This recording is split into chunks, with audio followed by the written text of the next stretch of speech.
Hi everybody, Martyn at Flicking Feathers again today, and I'm tying the classic Bendback, right, just absolutely fantastic fly, incredibly weedless. You know, there's a lot of stuff out there now that, like the gunner brammer hook and all that, and people using extra wide weed gap hook, worm hooks to make weedless flies, but you'll still struggle to find something that's a better cover option than this. Right, this will come through just about anything, although it's not as fancy looking. As always, we'll stick a materials list in the description, along with a link to the Patreon page for anybody who wants to support the channel, get access to the monthly fly tying classes, as well as being entered into the giveaways. You can also subscribe, share the video, comment, watch it all the way to the end. That all helps the channel to grow and is always appreciated.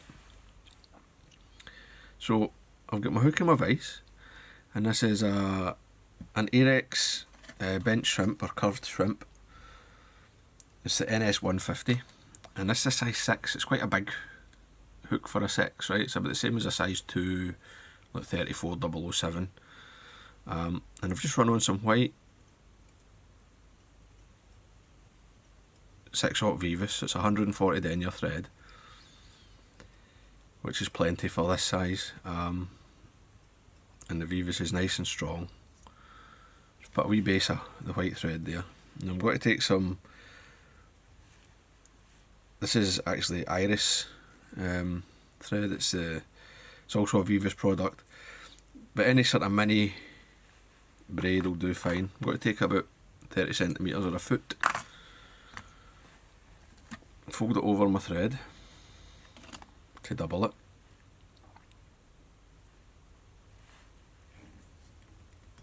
catch it in, and then take my thread back. I'm just using the Ahrex just to control my thread turns there, just keeping them touching all the way to the back. And that means I've got a nice white underbody here, so you don't get the darkness of the hook showing through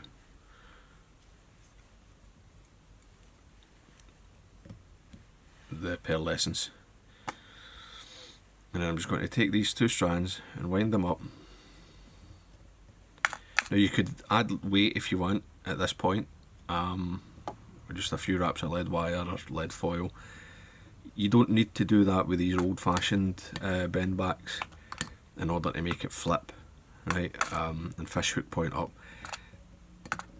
If you start adding a lot of dressing, then, especially stuff that's coming sort of below the midline, then you need to maybe think about weight just to make sure it fishes the correct way. But for this one, there's no need.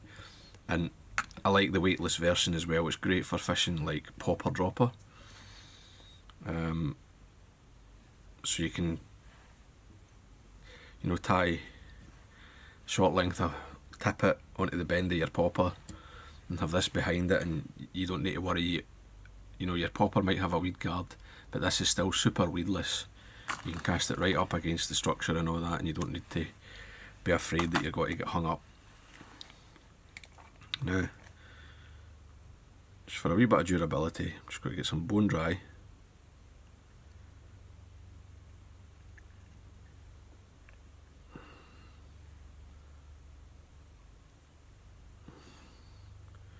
And coat that braid. Because it's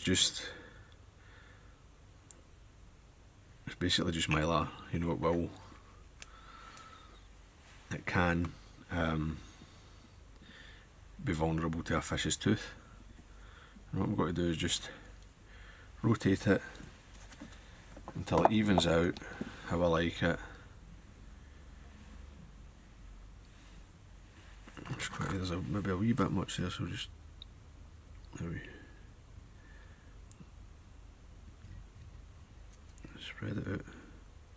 Make sure you get some on the shank anyway, just to seal the back end.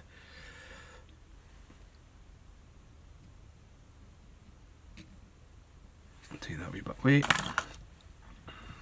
then even it out and hit it with the light. That stops it moving. Now 10 seconds is enough, but I like to just, well, that's what they say, but I like to just give it a wee bit longer just to make sure from each side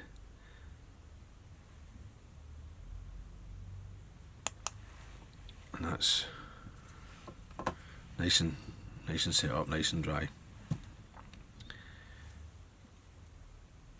So I'm just going to come back and that will set the back of my head. I'm going to get some white bucktail. This one's getting a bit sparse, but we'll make it. And I'm just going to take away any really short hairs, and then I'll come in and sort of align the very longest fibres. Don't stack your bucktail, but you don't want too extreme a taper.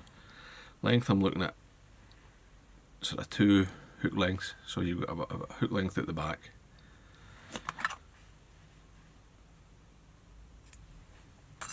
Trim that off and just come in, offer it in and secure it and keep it up on top. Just tie back until you're at the back of what your head length's going to be. Something like that. Right, and you can see there's no creep on either side. It's all above the body, and it's above the line of the imaginary line from the hook eye to the bend, right? Basically the tie-in's all above it, and there's only a couple of strands of hair coming below, if at all, and that's basically the hydrodynamics that keeps the fly fishing properly, right? Flash, up to you what you use, doesn't really make any odds, I don't think. You know, pearly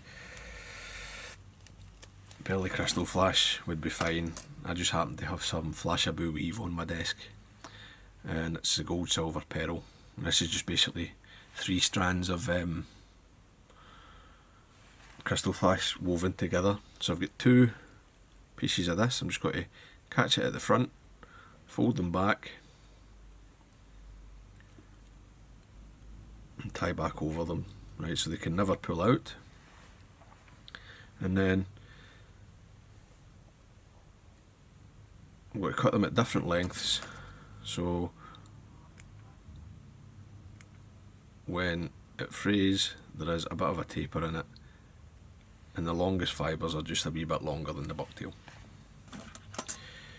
So as you fish that opens up. You could brush it out if you want, but you don't need to. And then to finish it off, I'm going to get some chartreuse bucktail. Obviously whatever colour you like really is fine. Olive's great, tan, brown.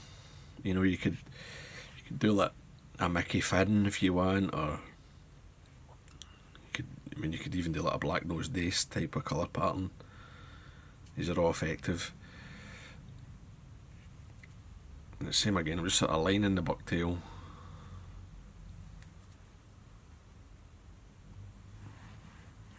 And again, not too much, right? You don't want to overdress these. You want to have enough to give you the shape of the fly, but not enough to impede the hook point.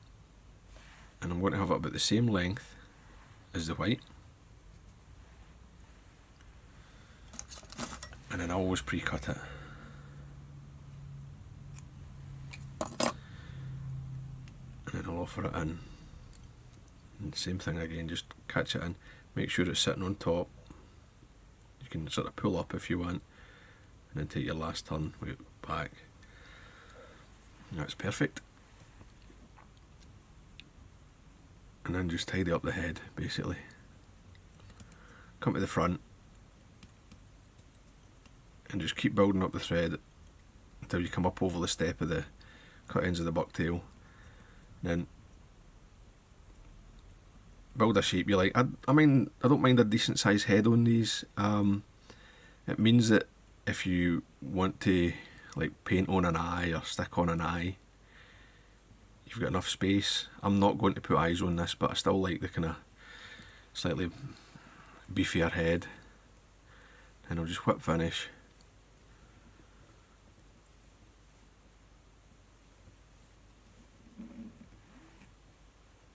Nice and tight, and another one.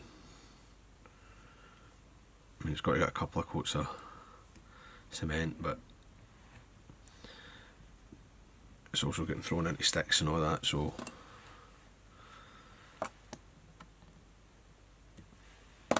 now you can use the UV resin if you want for the head. I'm not going to bother. I'm just going to come in with my standard head cement, my clear varnish. That soaks in nice. 2 coats and you got a lovely head. So there you go, there's a classic Bendback, white and chartreuse. Very, very good fly. Great for salt water, great for fresh water as well. Anytime you're fishing in grass, around docks, in sticks, anything, this is the choice, because it just comes through them. So I hope that was useful. I hope you enjoyed it. If you did, give me a thumbs up below, and I'll see you for another video. Tight lines, guys. Bye.